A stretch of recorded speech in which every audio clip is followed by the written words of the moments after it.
Ahora pasamos al otro titular en desarrollo esta noche, el notorio capo de la droga, El Chapo. El arresto durante el fin de semana del líder de una de las redes de narcóticos más sofisticadas del mundo resultó ser una gran victoria tanto para las fuerzas del orden de Estados Unidos como de México.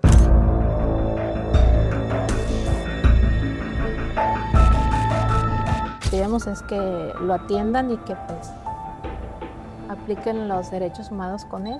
Esta era la esposa de El Chapo, rogando al gobierno de Estados Unidos que le dé a su esposo un mejor trato que el que recibe en ADX Florence. ¿Por qué? La prisión de máxima seguridad es el peor lugar para estar en la tierra, y cualquiera rogaría ir al infierno en lugar de quedarse aquí. Por eso la prisión de máxima seguridad de El Chapo es peor que la muerte.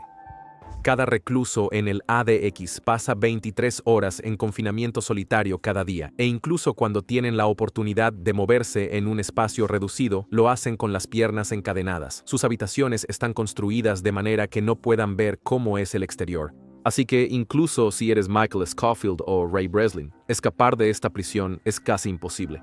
Ni siquiera hablemos de las paredes exteriores y la seguridad extendida más allá de las paredes. ADX es un lugar loco en el que nadie debería estar. Mientras recorremos los muros de esta prisión, te darás cuenta de por qué se dice que el ADX es peor que la muerte, y te preguntarás, ¿cómo terminó El Chapo en esta prisión? Verás, El Chapo es un famoso narcotraficante que cometió más crímenes de los que se pueden ver a simple vista.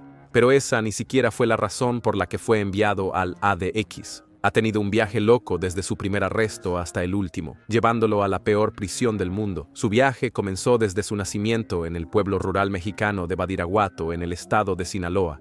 Nacido el día de Navidad, o tal vez el 4 de abril de 1957, dependiendo de la fuente que cuente su historia, a El Chapo le pusieron el nombre de Joaquín Guzmán. Desafortunadamente, nació en una familia pobre y además fue criado por un padre abusivo que estaba profundamente involucrado en el narcotráfico. Sin embargo, Guzmán no se quedó mucho tiempo en casa.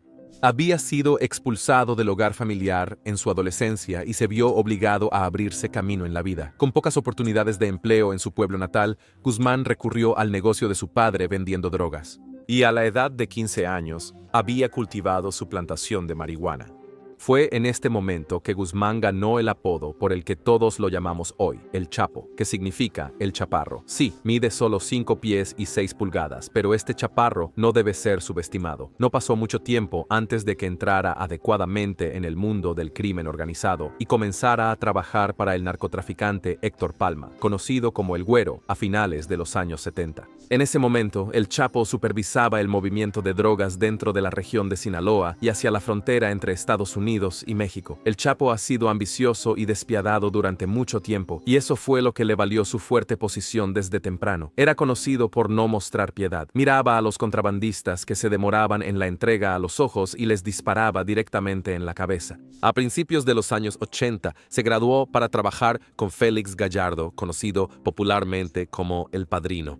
Era el principal capo de la droga en México en ese momento y jefe del cártel de Guadalajara. A El Chapo se le encargó la logística y la coordinación de los envíos de droga desde Colombia a México debido a su carácter implacable, pero el reinado de Gallardo pronto llegó a su fin.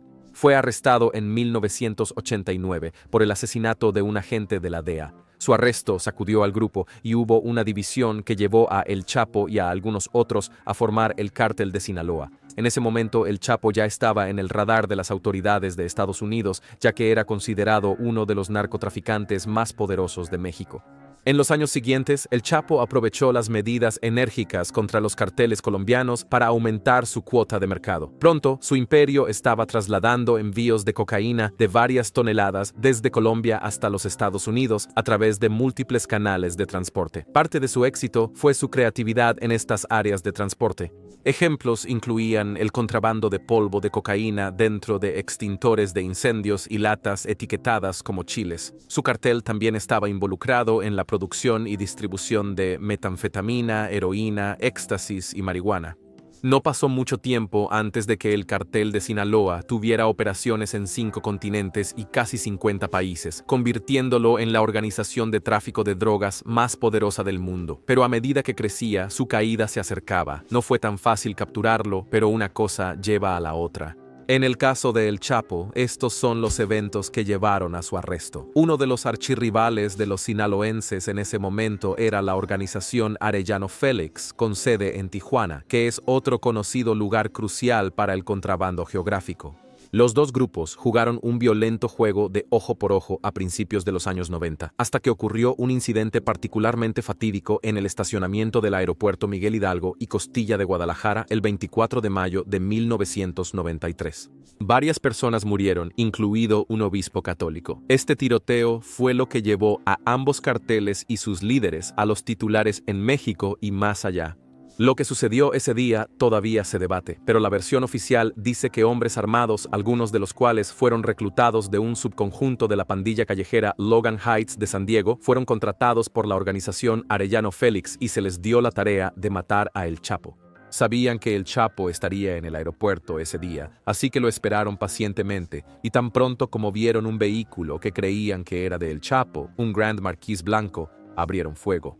Pero dentro del coche estaba el cardenal Juan Jesús Posadas Ocampo, vestido con su atuendo clerical completo y un conductor. Ocampo fue acribillado por 14 balas a quemarropa, mientras que su conductor recibió 11 disparos. El Chapo y su séquito también estaban cerca en su coche cuando uno de los guardaespaldas vio a los pistoleros. Chapo huyó del lugar temiendo por su vida y salió ileso. Pero antes de que el escuadrón de sicarios hiciera su rápida salida, 7 personas quedaron muertas. Esos eran todos los hechos conocidos sobre este incidente, hasta que un funcionario de la oficina del fiscal general de Guadalajara declaró que 20 hombres armados estuvieron involucrados. 2 sospechosos fueron capturados. Un total de 26 disparos impactaron el vehículo de Ocampo y otros 20 disparos impactaron un vehículo cercano. La Iglesia Católica no aceptó exactamente la versión oficial al pie de la letra y la controversia aún rodea el asesinato. Pero nuevamente, las autoridades mantuvieron que la muerte fue resultado de una identidad equivocada y la violencia fue impulsada por la rivalidad entre la familia Arellano Félix de Tijuana y la facción sinaloense liderada por El Chapo e Ismael Zambada, conocido como El Mayo.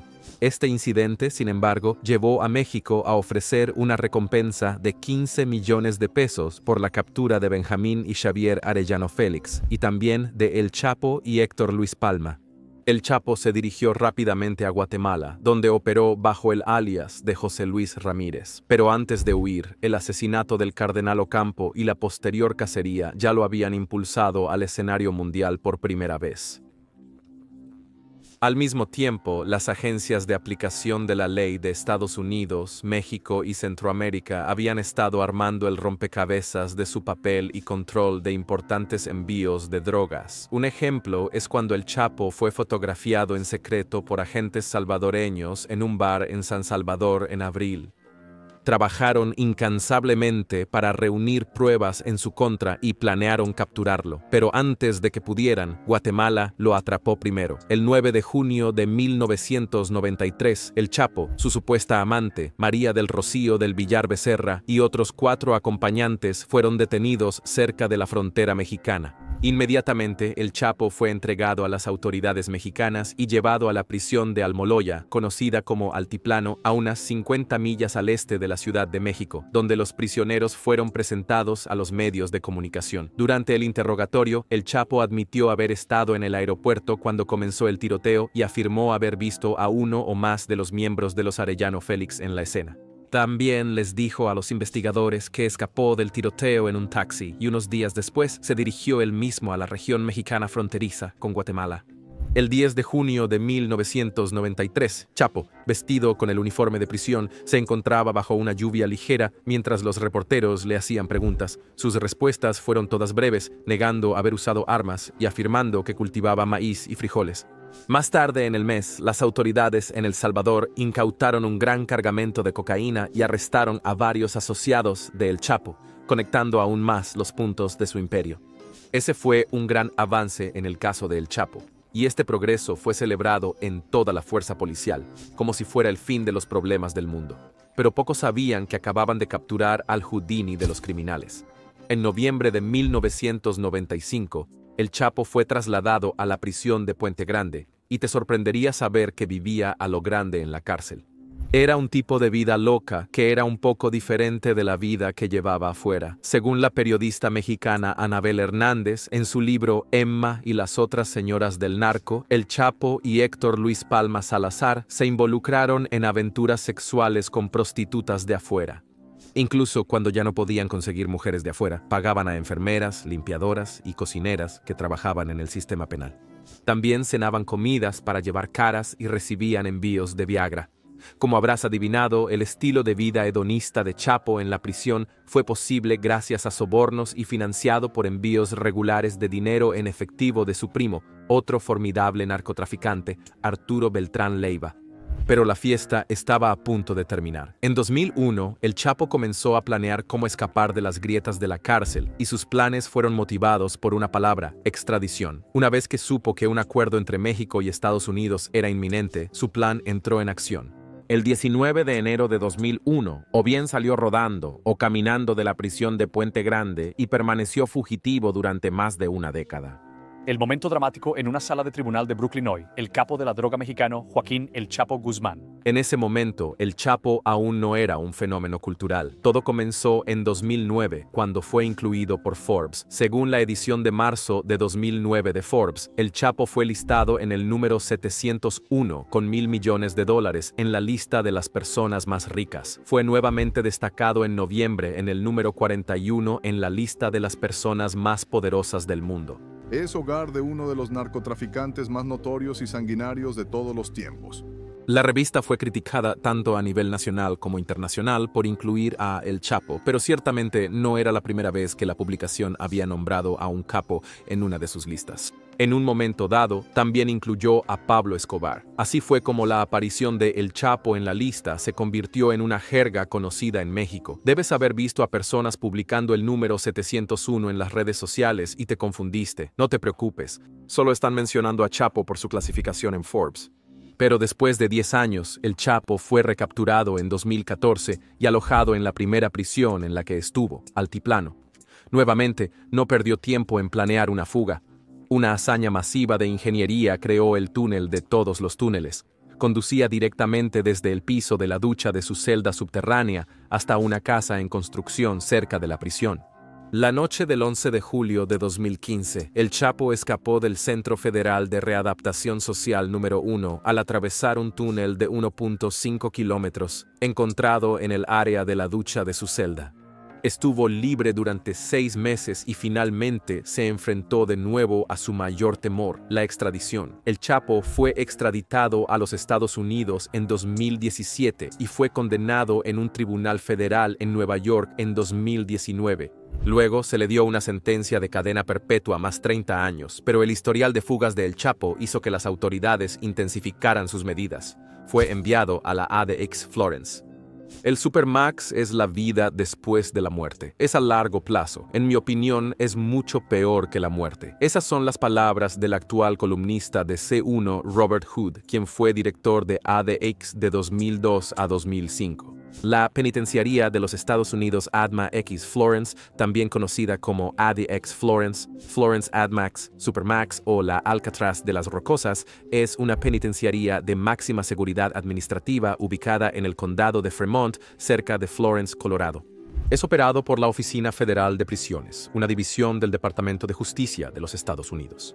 Fue inaugurado en 1994 y categorizado como una prisión Supermax o unidad de control, que ofrece un nivel de custodia más alto y controlado que una prisión de máxima seguridad. Generalmente, las prisiones Supermax están diseñadas para albergar a reclusos que representan amenazas extremas para la seguridad. Los prisioneros tienen poco o ningún tiempo fuera de sus celdas.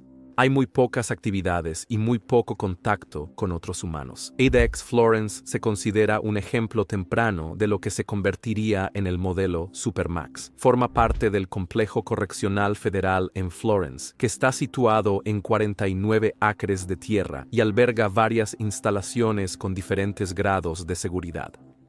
Fue encargado cuando la Oficina Federal de Prisiones necesitaba una unidad diseñada específicamente para el alojamiento seguro de aquellos prisioneros más capaces de violencia extrema y sostenida hacia el personal u otros prisioneros. Y sí, algunos incidentes espantosos llevaron al nacimiento de ADX Florence.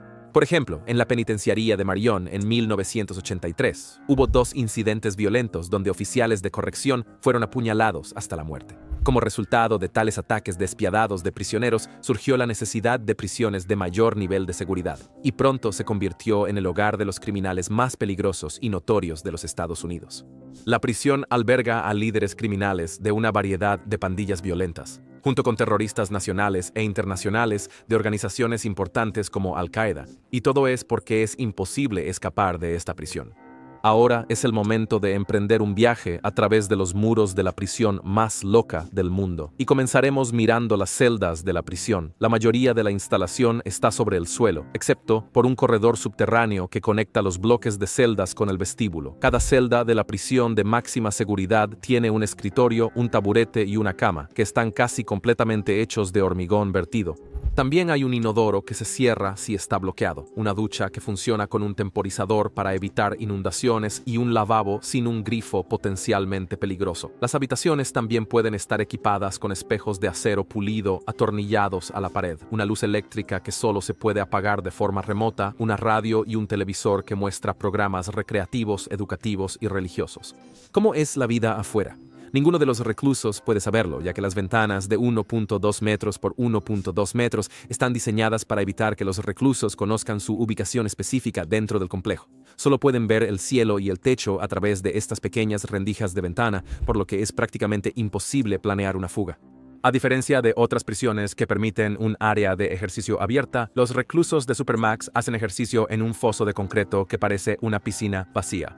También está diseñado para evitar que sepan su ubicación en la instalación. El foso es lo suficientemente grande como para que un prisionero camine 10 pasos en línea recta o 31 pasos en círculo. Y si piensas que hay un comedor como en varias prisiones, estás equivocado. En la Supermax, la comida es entregada a mano a cada recluso por los oficiales de corrección. Además, tiene un programa de 3 años que mantiene a los reclusos en sus celdas 23 horas al día durante el primer año y luego, gradualmente, los socializa con otros reclusos y el personal. En su último año, los prisioneros pueden salir de sus celdas desde las 6 de la mañana hasta las 10 de la noche y comer en un comedor compartido en lugar de recibir la comida a través de una ranura en la puerta de acero de su celda. En cuanto a la educación y recreación, cada instalación incluida en el complejo de Florence ofrece varias oportunidades educativas y numerosos programas para los internos. Para educar a los prisioneros están disponibles programas como el Programa de Desarrollo de Educación General, Educación Continua para Adultos, Educación Ocupacional para Adultos e Inglés como segundo idioma. Cualquier recluso que lo desee también puede participar en formación vocacional y programas de crianza. Particularmente, el programa recreativo fomenta un estilo de vida activo y permite a los reclusos interesarse en nuevos pasatiempos y actividades. Organiza actividades como deportes en equipo, instrucción de bienestar y manualidades para los reclusos. Aunque estos programas están disponibles, los prisioneros aún están encerrados 23 horas en sus celdas y solo tienen 5 horas de recreación cada semana. Incluso si alguien tiene la idea de escapar con las características mencionadas anteriormente, no gay, la prisión ADX Florence en su conjunto contiene una multitud de detectores de movimiento, cámaras y 1.400 puertas de acero controladas a distancia. Los oficiales en el centro de control de la prisión monitorean a los reclusos las 24 horas del día y pueden activar un botón de pánico que cierra todas las puertas de la instalación en caso de un intento de escape. Aunque hay criminales endurecidos en esta prisión, los reclusos están alojados y categorizados en 6 niveles de seguridad diferentes, que son unidades de población general, unidad de alojamiento especial, unidad de seguridad especial, unidad de control, unidades intermedias o de transición y rango 13. Estos niveles de seguridad no se tratan solo de nombres, tienen propósitos o misiones especiales para los reclusos que los ocupan. Por ejemplo, la unidad de control alberga a reclusos que han cometido violaciones graves de conducta o actos de violencia en otras instituciones. También alberga a miembros de alto nivel de organizaciones que se consideran amenazas como las pandillas carcelarias.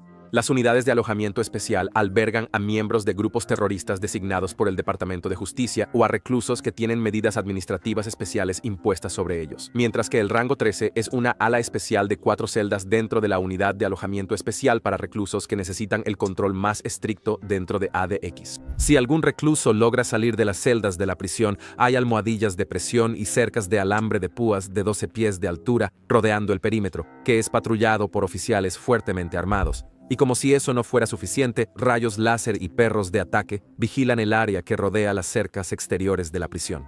Estas estructuras y medidas de seguridad no son realmente lo que hace que el ADX sea peor que el infierno, sino el confinamiento solitario y lo que le hace a la mente.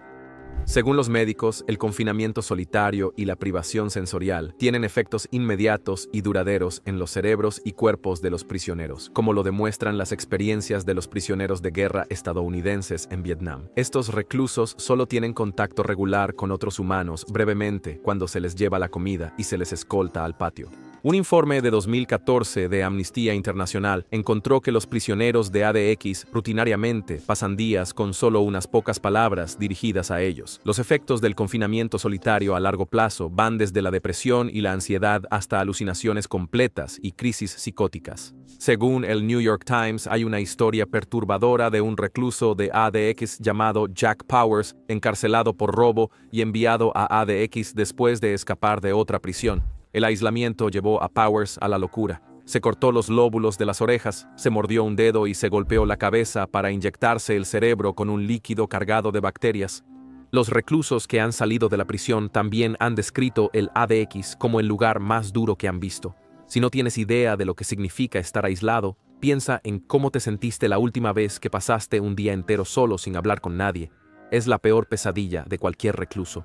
Y una vez que entras, es casi imposible salir. Aunque la mayoría de la gente cree que esta prisión tiene las condiciones más duras, algunos sienten que es la condición justa para los reclusos alojados en el ADX por los crímenes que han cometido. Para entender por qué se percibe como un castigo bien merecido, hagamos una breve parada en las celdas de los terrores en el ADX. ¿Tienes alguna idea de quién es el bombardero de los Juegos Olímpicos de Atlanta? Conoce a Eric Rudolph, el hombre que cómodamente se sentó en la lista de los 10 más buscados del FBI antes de su arresto en 2003. Era buscado por orquestar una serie de bombardeos motivados por el odio contra los homosexuales y el aborto en Georgia y Alabama. El 27 de julio de 1996, Rudolph bombardeó el Parque Olímpico del Centenario en Atlanta durante los Juegos Olímpicos de verano, matando a una persona e hiriendo a 111 personas. Rudolph luego emitió un comunicado explicando que planeó el ataque para avergonzar al gobierno de los Estados Unidos por permitir el aborto. Pasó más de 5 años como fugitivo en la naturaleza de los Apalaches, aferrándose a los márgenes de la sociedad. Pero cuando las plantas e insectos resultaron insuficientes, Rudolph saqueó contenedores de basura en pueblos cercanos para conseguir comida. Fue durante uno de estos saqueos de contenedores que Rudolph fue finalmente arrestado por un oficial de policía novato detrás de una tienda Save a Lot en Murphy, Carolina del Norte. No es el único terrorista allí. También está Terry Nichols, el terrorista de la ciudad de Oklahoma. El 19 de abril de 1995, una bomba mató a 168 personas en el edificio federal Alfred P. Murrah de la ciudad de Oklahoma. Esa bomba fue colocada en un camión cercano por Terry Nichols y Timothy McVeigh. Nichols conoció a McVeigh mientras servía en el ejército, y los dos, que compartían un odio hacia el gobierno y hacia las personas negras, se hicieron amigos rápidamente. Nichols se volvió cada vez más radical en sus opiniones antigubernamentales e intentó renunciar a su ciudadanía estadounidense 2 veces en 1992. Cuando McVeigh fue dado de baja del ejército, a finales de 1991, los dos vivieron juntos de manera intermitente. Una noche, mientras veían televisión en la granja de Nichols en Michigan, se informó que la ATF, el ejército y el FBI habían emboscado un complejo religioso en Waco, Texas. Después de eso, un enfurecido Nichols y McVeigh comenzaron a planear su venganza contra el gobierno federal.